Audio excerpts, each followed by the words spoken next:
Ligniini.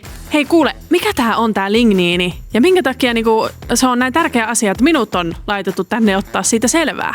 Ligniinihän se on puun sidosaine, se pitää sen puun kasassa. Sulla on puussa, sulla on selluloosaa, sulla on hemiselluloosaa, sulla on ligniini. Jos puhutaan vaikka havupuista, niin sitä ligniiniä on noin 20-30% siitä puusta, massasta. En ole tätäkään tiedä. Mutta niinku, miksi se on sitten niin tärkeetä? Jos mennään historiaan, niin ligniinihän on ollut vähän semmoinen turha aine. Että jos me tehdään vaikka keitettiin sellua aikoina, niin ligniiniä syntyi aika paljon sivutuotteena ja käytännössä se poltettiin vaan energiaksi. Nyt kun me ollaan tajuttu, että ligniiniä voi käyttää kaikkeen muuhun, sitä voi käyttää sidosaineena, sitä voi käyttää liimoissa, sitä voi käyttää rakennusaineissa, niin me saadaan sille puun omalle liima-aineelle, me saadaan luotua lisää arvoa. Mä oon nähnyt nyt tämän asian yhteydessä siis monia auton renkaita, niin liittyykö ne nyt jotenkin tähän juttuun?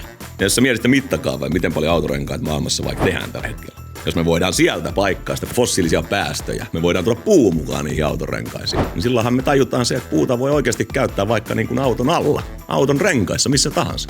Vau, no onko sulla sitten jotain tämmöisiä niinku tulevaisuuden visioita, että mihin tää homma on menossa, mitä uutta vielä tulee? Mä veikkaan, että tää ligniinin tarina on vasta alussa. Meidän vaneriliiketoiminnassa puhutaan vaikka liimoista. Liimoissa paikataan fossiilipohjaisia fenoleita ja näin poispäin. Niin se polku, miten pitkälle ligniini tulee pääsee, niin se on vasta niin kuin se ottaa alkuaskelia. Onko tämä nyt niinku oikeasti sitten parempi vaihtoehto? Lyhyesti sanottuna on. Jos me tehdään prosessit toimivaksi ja me pyritään semmoiseen tuotteeseen, että sen tuotteen ominaisuudet ei kärsi siitä. Se, että me saadaan pienempi hiilijalanjälki tuotteelle, mikä tahansa se on, olkoon se vaikka se autonrengas.